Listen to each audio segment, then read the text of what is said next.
इंदौर में प्रशासन के द्वारा क्लिनिक सील किए जाने के बाद में पीड़ित परिवार और सामाजिक संगठनों में आक्रोश जो है वह थम नहीं रहा है। युवा सोच के प्रतिनिधि लक्ष्मण खड़े ने यहां पर मीडिया से बात करते हुए बताया कि घटना करीब 7 तारीख की है और अब 26 तारीख हो गई है, लेकिन शासन प्रशासन ने अब तक आरोपियों के खिलाफ किसी भी प्रकार की कोई ठोस कार्रवाई नहीं की है, जिसको लेकर सभी में नाराजगी भी है। उन्होंने बताया कि प्रशासन ने यहाँ पर क्लिनिक को सील तो कर दिया, लेकिन कथित रूप से श्रीचंद्र बगीचा और ज्ञानचंद्र पंडवानी अब भी यहां पर फोन पर इलाज कर रहे हैं। उन्होंने कहा कि इसके प्रमाण मीडिया के माध्यम से प्रस्तुत भी किए जाएंगे।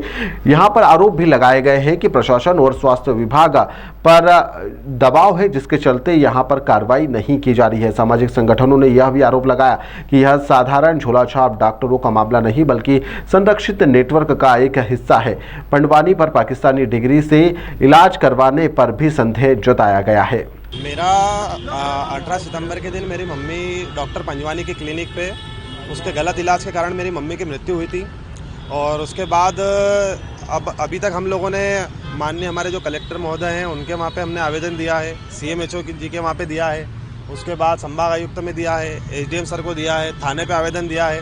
पर उसके बाद भी अभी तक जो डॉक्टर है उसके विरुद्ध ना तो कोई FIR हुई है और ना ही उस पर कोई कार्रवाई है। उसका मतलब कार्रवाई हुई है, बस उसका जो क्लिनिक है बस अभी वही सील हुआ है। और जो FIR होनी थी, FIR का अभी तक कोई अता पता नहीं है। और जो स्वास्थ्य विभाग से हम जब उस दिन मिलने के लिए गए थे वहाँ पे, तो वहाँ के अधिकारियों ने हमें ये बताया था कि आपके बयान होंगे, तो ना अभी तक हमारे कोई बयान हुए हैं और ना ही कोई कार्रवाई होती हुई हमें आगे दिख रही है। और डॉक्टर की तरफ से दबाव प्रभाव आ रहा है कि आप सेटलमेंट कर लो, राजीनामा कर लो। और दूसरी उसमें एक सबसे बड़ी चीज़ ये है कि मेरे को ये नहीं समझ में आ रहा है कि अभी तक उस पर कार्रवाई, उस पर FIR क्यों नहीं हुई है। मतलब प्रशासन के अभी भी किसी का इंतजार कर रहा है कि कोई अनहोनी और हो, कोई और ऐसे झोलाछाप डॉक्टर और किसी लोगों की जान से खिलवाड़ करे। आज हमारे घर का व्यक्ति चले गया, हमारे साथ भी मतलब हम ही उस चीज़ को समझ सकते हैं, कोई नहीं समझ सकता है। मतलब कार्रवाई हो ही नहीं रही है उसके ऊपर। तो ये क्या कारण है और किसका संरक्षण है। और डॉक्टर के बारे में मेरे पास कुछ ऐसे वीडियोज़ हैं और डॉक्टर के बारे में देखना आ रहा है कि डॉक्टर घर से भी इलाज कर रहा है।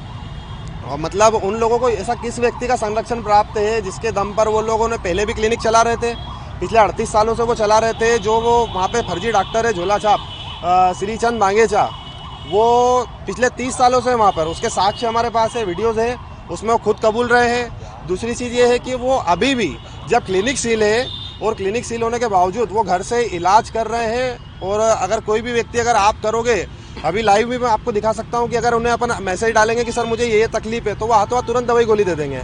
तो उन्हें ये अधिकार कैसे प्राप्त है? वो तो BAMS है, इलेक्ट्रो होम्योपैथी वाले, उनको किसके संरक्षण में ये कर रहे हैं। तो मैं बस प्रशासन से ये आपके माध्यम से ये मांग करता हूँ कि डॉक्टर के खिलाफ FIR दर्ज हो और उस पर 302 का मुकदमा। ताज़ा खबरों के लिए सब्सक्राइब करें JSR टाइम्स और साथ ही नोटिफिकेशन पाने के लिए बेल आइकन को दबाएं।